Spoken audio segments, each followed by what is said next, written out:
I'm Perla Shaheen at the National City Marine Terminal. A woman from San Diego made sailing history at the Transpacific Yacht Race last month. She's the first female skipper to win the event, and she did it in this vintage boat.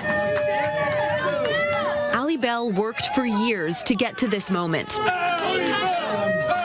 Standing before a crowd chanting her name at the docks in Honolulu. She was an underdog from San Diego who made it out on top. It is such an honor to be holding this place in history. The Transpacific Yacht Race has been around for more than a century, but there's never been a female captain in first place.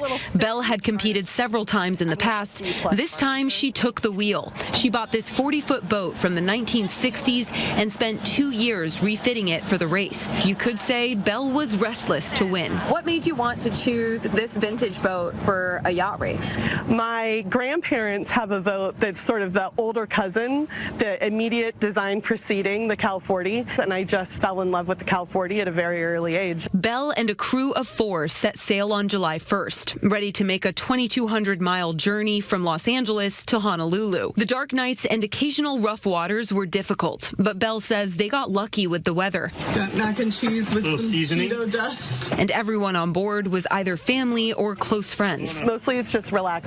You disconnect, your brain gets free, the stress level goes down. It's the best, some of the best days of my life. After 12 and a half days on open water, Restless crossed the finish line in first place.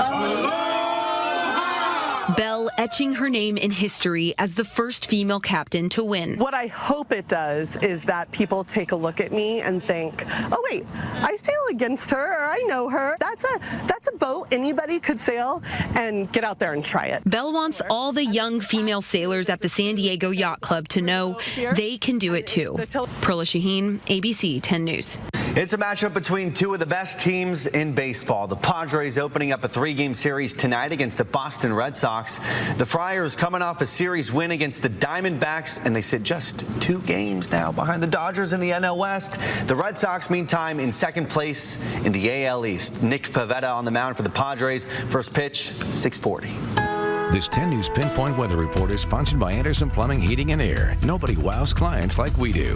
It is going to be a warm night at Petco Park for anybody going. Temperatures will mostly be in the 70s. As we look towards downtown from our POE's Coronado Ferry landing shot, beautiful view there. Current air quality from the San Diego Air Pollution Control District is anywhere from good to moderate, and they are forecasting again tomorrow anywhere from good to unhealthy for sensitive groups. However, that smoke and that haze, which really has been improving, it's going to get even better over the weekend. So again, this is mostly from the Gifford fire in the San Luis Obispo, Santa Barbara areas. As we head into this weekend, those winds turn more northerly, not as southerly. So we're going to be seeing that smoke kind of spill farther to the north. So deteriorating conditions for areas like San Bernardino, if I can spit that out, but better conditions for us this weekend into next week. It is mild along our coastline. We are in the 70s there. It's even cooler for the inland neighborhoods. We're in the mid-80s for most areas, fewer 90s compared to yesterday, though Ramona still at 90 degrees and Ocotillo Wells still at 112. It's also muggier, so dew point temperatures in the mid-60s. So the dew point temperatures, the actual temperature would have to drop to in order for dew to form. Mid-60s is muggy. Earlier today, the deserts were in the 60s, and it's still pretty muggy there. 59 degrees in the deserts. That's